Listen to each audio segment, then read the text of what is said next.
guys, welcome back to Road Dirt Racing. Today we're actually going to be installing the power steering into the Project Civic. So over here we have the parts. So you got the power steering hose, the tie rod ends, some sensors, a gasket, and then the actual power steering. So let's go ahead and unbox the stuff and then let's see what we got in there. So the first thing I think is the sensor.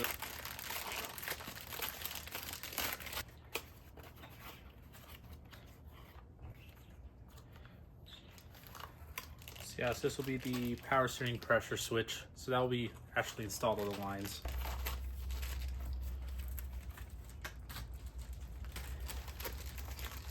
The next we got a rubber grommet. This one actually goes on the firewalls to where the power steering rack goes in. So it connects to the steering wheel.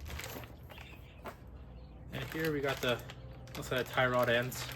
It's because the power steering rack does not come with one. So here's these two, comes with the hardware too, and also a cotter pin. And I really taped this up, so let's see what's inside. Alright, so looks like in a smaller box we have the return lines. So from the actual power steering pump back to the power steering rack pinion. So there's that. Okay, the next bigger box, we got the actual high pressure tubing for the power steering pump. And we had another little box in that bigger box.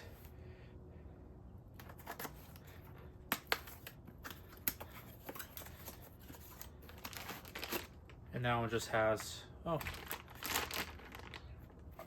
looks like this one has another return hose for the power steering too. It looks like it goes from the reservoir to the power steering rack and pinion.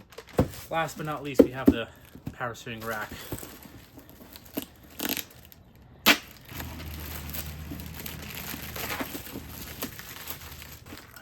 Okay, and here's the power steering rack.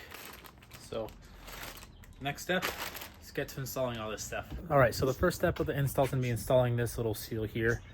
So let's go ahead and do that right now. Well, it looks like it already has one, but I'll go ahead and get a new one in there. I should have looked better the first time. So yeah, so we'll go ahead and install this new one, get the old one off, and then yeah, we'll go from there. All right, the gasket's installed. Now let's install the actual power steering rack and pinion. And I also found hardware to install it. So this is the hardware we'll be using just to get it inside. So I have this rubber grommet that's going to go right here, and then we have these clamps right here that will actually hold it in place. All right guys, so I finally got the rack and pinion in. It took me forever. It was so hard to get in there, but I finally got it in. The only problem, one of the mounting hardwares, the ones I got from the junkyard, it's the end of it, you can see right there, it's kind of messed up.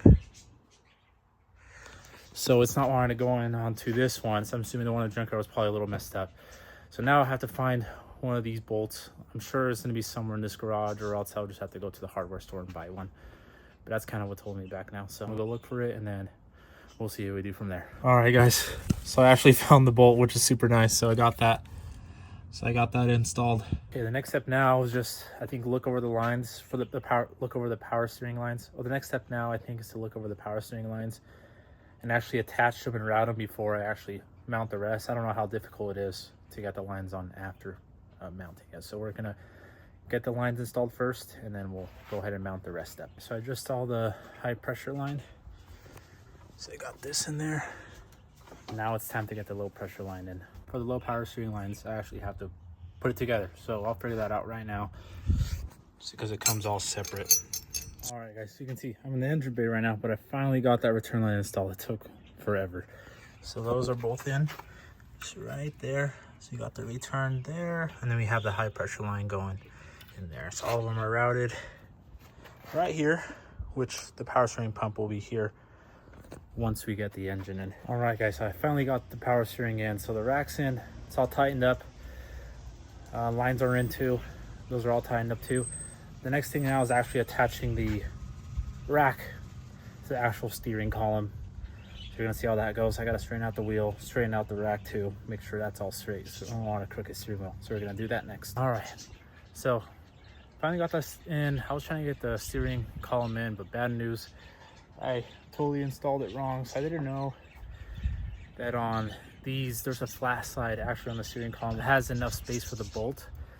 I wasn't aware of that, so I was trying to thread it in, strip the bolt, and then it also messed up the splines on the steering column. So I think now the only solution is getting a new steering column, which would suck, or me just sanding down the part where I kind of messed it up and hope this will slide on, because this is not sliding on. It slides on a little bit, but not in that part where it's all messed up. So you see that right there?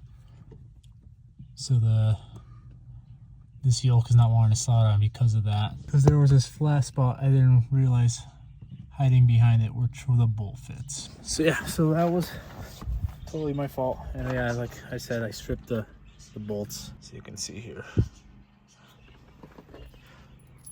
So I guess the problem is now I gotta find new bolts, which I'll find at the junkyard. I don't think that's big of a deal.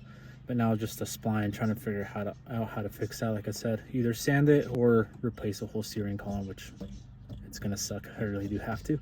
So we'll see what I do. All right, guys, so I think I fixed it. So I decided just to Dremel the splines the same way it is on the other side, where it has that kind of flat surface. I basically made that same flat surface too, for just a bolt to go from that side. So this is kind of how it looks now. So you can see right there. So I just Dremel that.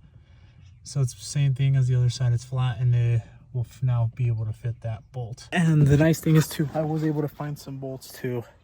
So these will work, same length, same thread, just slightly different, but they'll work. Okay, yeah, let's get back to trying to install this, and then I'm trying to get the steering wheel straight. I think that's taking a while too, but we'll figure it out. All right, guys, finally installed it, and it worked, thank God.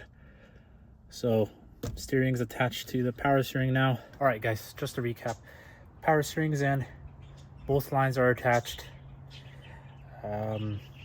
Steering column, like I mentioned, it has some problems, but fixed it, it works. And then the next thing is I'm gonna attach the sensor right now.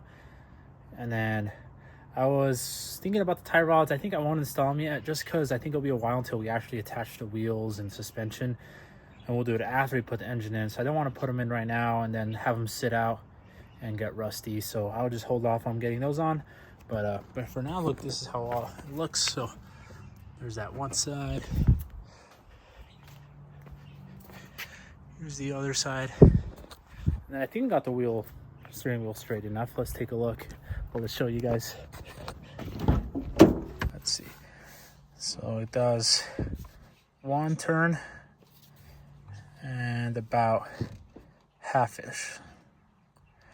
Then the other way, it's one turn and then, yeah, about half-ish. So I think it does turn more over here. I can't tell, but I think it's gonna be good. The next thing I'm gonna do is install that power steering pressure switch. All right, so we got the sensor installed. Like I said, super easy. But that's it, guys, for this video. So thanks for watching, and we'll see you guys on the next one.